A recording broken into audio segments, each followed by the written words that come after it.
ಧನುರ್ರಾಶಿ ಪ್ರಯಾಣ ಅಂತಕ್ಕಂಥದ್ದು ಅನಿವಾರ್ಯ ಆಗಿಬಿಡುತ್ತೆ. ಆದರೆ ಪ್ರಯಾಣದಿಂದ ಒಳ್ಳೆಯದಿಲ್ಲ. ಅಲ್ಲಿ ಏನೇ ಬಂದರೂ, ಎಷ್ಟೇ ಕಷ್ಟಗಳು ಬಂದರೂ ಅದನ್ನು ಸಹಿಸ್ಕೊಳ್ಬೇಕು, ತಡ್ಕೊಳ್ಬೇಕು, ಅನುಭವಿಸ್ಬೇಕು ಅನ್ನುವಂಥದ್ದಾಗುತ್ತೆ. ಹಾಗಂತ ಬಿಡಕ್ಕೂ ಬರಲ್ಲ, ತುಂಬ ಅನಿವಾರ್ಯ ಅನ್ನುವಂಥದ್ದು ಎದುರಾಗ್ತಕ್ಕಂಥದ್ದು. ಹೊಸ ಕೆಲಸಗಳನ್ನು ಆರಂಭ ಮಾಡುವಂಥದ್ದು ಬೇಡ. ಅದರಿಂದ ನಿಮಗೆ ನಷ್ಟವೇ ಹೊರತು ಅನನುಕೂಲವೇ ಹೊರತು ಯಾವುದೇ ರೀತಿಯ ಒಳಿತಿಲ್ಲ ಅನ್ನುವಂಥದ್ದು ಗೊತ್ತಾಗಲಿ. ಆರೋಗ್ಯದ ಬಗ್ಗೆ ಗಮನ ಹರಿಸಿ, ಹೆಚ್ಚು ಹಣವನ್ನು ಖರ್ಚು ಮಾಡಬೇಕಾಗತ್ತೆ. ಆರೋಗ್ಯ ಸಮಸ್ಯೆ ಪರಿಪೂರ್ಣ ಆಗದೇ ಇರತಕ್ಕಂಥದ್ದಾಗುತ್ತೆ. ಏನೋ ಒಂದು ರೀತಿಯ ಮಾನಸಿಕವಾಗಿ ತುಂಬ ಬೇಸರವಾಗ್ತಕ್ಕಂತಹ ದಿವಸ. ಒಟ್ಟಾರೆ ಯಾವ ವಿಷಯವನ್ನು ಮುನ್ನೆಲೆಗೆ ತಗೊಂಡ್ರೂ ಅದರಿಂದ ಬೇಸರವಾಗುತ್ತೆ, ಹಿಂಸೆ ಆಗುತ್ತೆ ಅನ್ನುವಂಥದ್ದು. ಆಹಾರದ ಬಗ್ಗೆ ಸ್ವಲ್ಪ ಗಮನ ಹೋಗಲಿ ಅನ್ನುವಂಥದ್ದು. ವೃತ್ತಿಯಲ್ಲಿ ಹಿನ್ನಡೆ ಆಗತಕ್ಕಂತಹ ಸಾಧ್ಯತೆ ಇದೆ. ನಕಾರಾತ್ಮಕವಾದಂತಹ ವಾತಾವರಣ ಸೃಷ್ಟಿಯಾಗುತ್ತೆ. ಅದನ್ನು ಗಮನಿಸ್ಕೊಳ್ಳಿ. ಅದನ್ನು ಗಮನಿಸ್ಕೊಂಡು ಸರಿಯಾದಂತಹ ರೀತಿಯಲ್ಲಿ ಬದಲಾವಣೆಗೆ ತಂದುಕೊಂಡ್ರೆ ಮಾತ್ರ ಜೀವನದಲ್ಲಿ ಒಂದಷ್ಟು ಸಂತೋಷವನ್ನು ನೋಡಲಿಕ್ಕೆ ಸಾಧ್ಯ.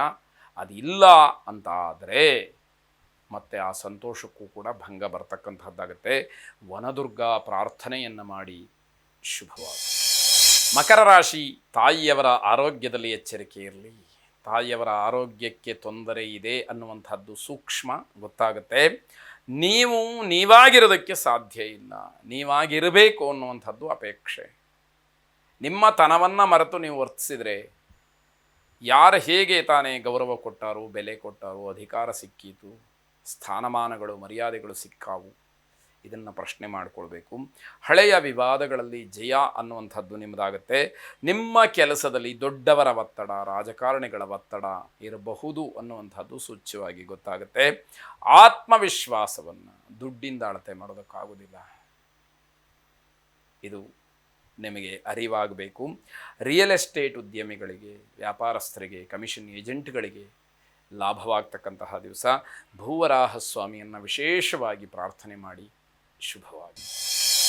ಕುಂಭರಾಶಿ, ಮನಸ್ಸು ಅಸ್ಥಿರವಾದಂಥದ್ದು. ಅದನ್ನು ಆದಷ್ಟೂ ಕಷ್ಟಪಟ್ಟು ಒಂದೇ ಕಡೆ ಹಿಡಿದಿಟ್ಟುಕೊಳ್ಳೋದಕ್ಕೆ ಪ್ರಯತ್ನಗಳು ನಡೀಬೇಕು. ಎಲ್ಲರೂ ಕೂಡ ಅದರಲ್ಲಿ ಸಫಲರಾಗ್ತಾರೆ ಅನ್ನುವಂಥದ್ದು ಸುಳ್ಳು. ಆದರೆ ಪ್ರಯತ್ನವನ್ನೇ ಮಾಡದೆ ಹೋಗಿಬಿಟ್ರೆ ಇನ್ನಷ್ಟು ಮತ್ತಷ್ಟು ಅಧ್ವಾನಗಳು ಆಗ್ತಕ್ಕಂಥದ್ದಾಗುತ್ತೆ. ದೊಡ್ಡ ದೊಡ್ಡ ವಿಚಾರಗಳಿಗೆ ನಿರ್ಧಾರವನ್ನು ಮಾಡೋದಕ್ಕೆ ಹೋಗಬೇಡಿ ಇವತ್ತು. ಅದು ಯಾವುದೂ ಸರಿ ಬರುವುದಿಲ್ಲ ಅನ್ನುವಂಥದ್ದು. ಪೂರ್ವಭಾದ್ರ ನಕ್ಷತ್ರ ಕುಂಭರಾಶಿಯವರಿಗೆ ಸ್ವಲ್ಪ ಸಮಸ್ಯೆ ಆಗ್ತಕ್ಕಂತಹ ದಿವಸ. ಅದನ್ನು ಗಮನಿಸ್ಕೊಳ್ಬೇಕು. ಏನು ಬೇಕೋ ಆ ಒಂದು ಮಾನಸಿಕ ಸಮಾಧಾನಕ್ಕೆ ಸರಿಯಾದಂತಹ ನಿಲುವನ್ನು ನೀವು ತೆಗೆದುಕೊಳ್ಬೇಕು ಅನ್ನುವಂಥದ್ದು. ಮಕ್ಕಳ ಜೊತೆಯಲ್ಲಿ ಸಮಯವನ್ನು ಕಳೆಯೋದಕ್ಕೆ ಅವಕಾಶ ಇದೆ. ಅದು ಸ್ವಲ್ಪ ತೃಪ್ತಿಯನ್ನು, ಸಮಾಧಾನವನ್ನು, ಸಂತೋಷವನ್ನು ನಿಮಗೆ ನೀಡಬಹುದು.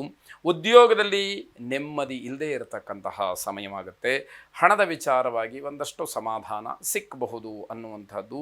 ಗೌರಿ ಸಮೇತನಾದಂತಹ ಈಶ್ವರನನ್ನು ಪ್ರಾರ್ಥನೆ ಮಾಡಿ. ಶುಭವಾಗಿ. ಕೊನೆಯದಾಗಿ ಮೀನರಾಶಿ, ಕುಟುಂಬದಲ್ಲಿ ಸೌಹಾರ್ದತೆ, ಅನ್ಯೋನ್ಯತೆ ಅಂತಕ್ಕಂಥದ್ದು ಇರುತ್ತೆ. ಈ ರೀತಿಯ ಸಾಮರಸ್ಯ ಇದ್ದಾಗ ಮನಸ್ಸಿನಲ್ಲಿ ಏನೋ ಒಂದು ರೀತಿಯ ತೃಪ್ತ ಭಾವನೆ ಸಿಕ್ಕುವಂಥದ್ದಾಗುತ್ತೆ. ಕೆಲಸದಲ್ಲಿ ಸಮರ್ಪಣಾ ಭಾವನೆ ಇರಲಿ.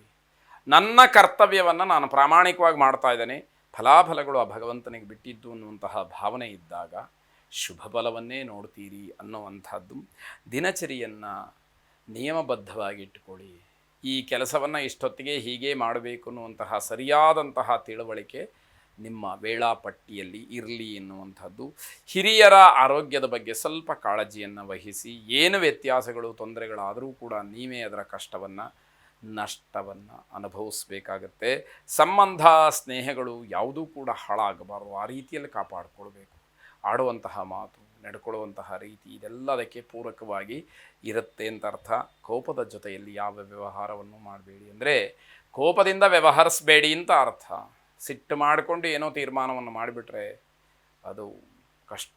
ಸಿಟ್ಟಿನಲ್ಲಿ ಕುಯ್ಕೊಂಡಂತಹ ಮೂಗು ಮತ್ತೆ ಬರೋದಿಲ್ಲ ಅಂತ ಹೇಳ್ತಾರಲ್ಲ ದೊಡ್ಡವರು, ಹಾಗಾಗಬಾರದು ಅಂತ ಅರ್ಥ. ತಾಪಸಮನ್ಯುವಿನ ಪ್ರಾರ್ಥನೆಯನ್ನು ಮಾಡಿ. ಎಲ್ಲವೂ ಕೂಡ ಶುಭವಾಗಿ.